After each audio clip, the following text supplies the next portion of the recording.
After a historic turnout in the 2020 election, Georgia legislators made changes in how we can vote in Georgia. We at United for Change want to make sure that all people with intellectual or developmental disabilities understand that it is your right to vote, and we want you to understand that voting has changed.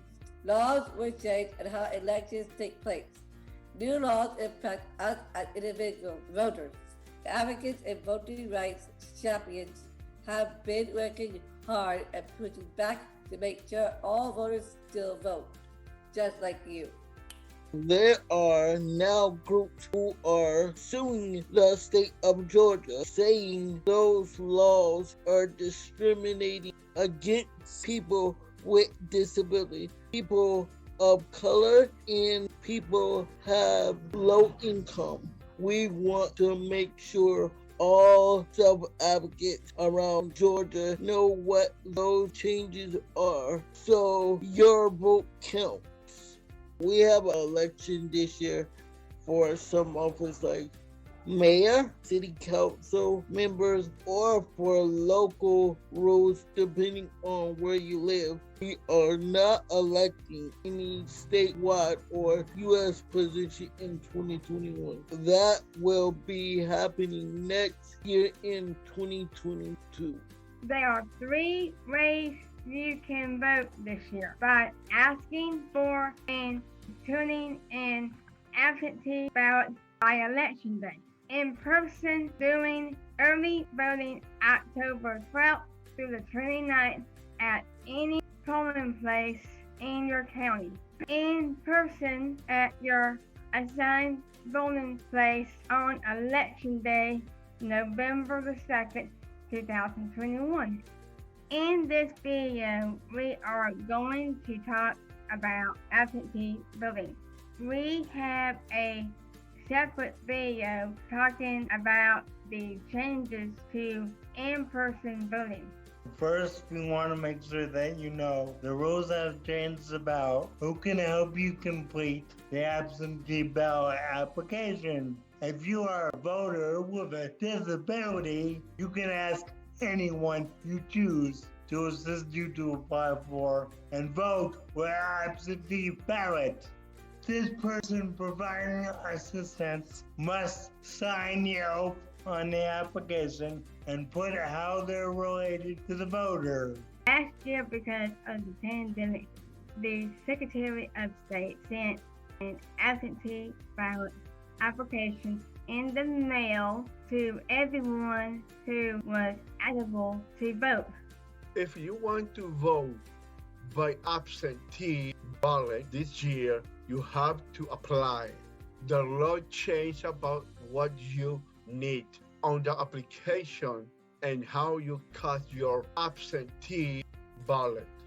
To get an absentee ballot, you can go to Georgia Secretary of State website and select election. Then select absentee voting to fill the application. You need to print it and sign it. Make sure you use black and blue ink pen on that application. Once you complete your application, you have 4 ways to get it back to the board of election. You can scan it and email it.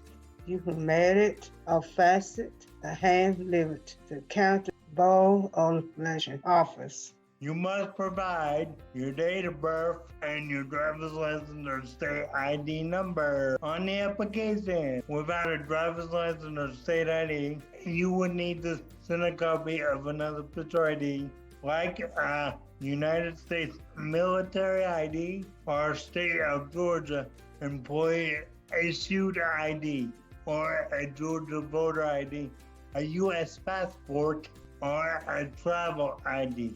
If you don't have any of these, you must include a copy of a current utility bill, bank statement, government check, paycheck, or other government document that shows your name and address. You will need to make a copy of this if you are turning a application or in the document and attach to the email with your application. The rule also changed about who can fill in your absentee ballot with you. As a voter with disability, you can ask anyone you choose to assist you to complete your absentee ballot once you receive it in the mail.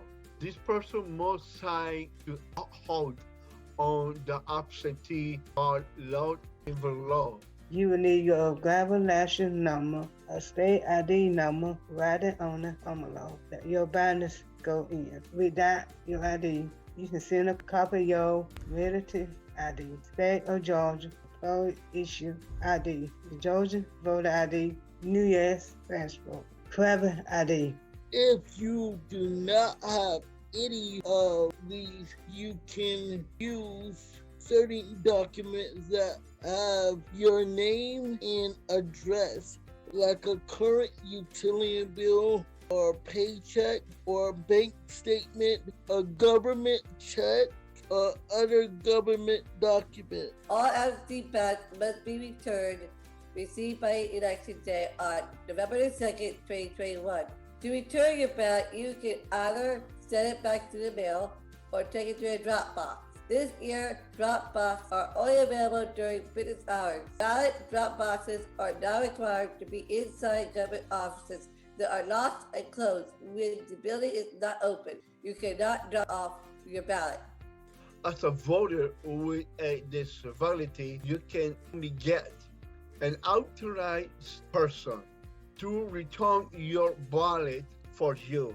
This means your absentee ballot has to be returned by either a caregiver, even if the caregiver does not live with you, a close relative, like your mother, father, grandparent, aunt, uncle, brother, sister, spouse, son, daughter, son-in-law, daughter-in-law, father-in-law, brother-in-law, or sister-in-law.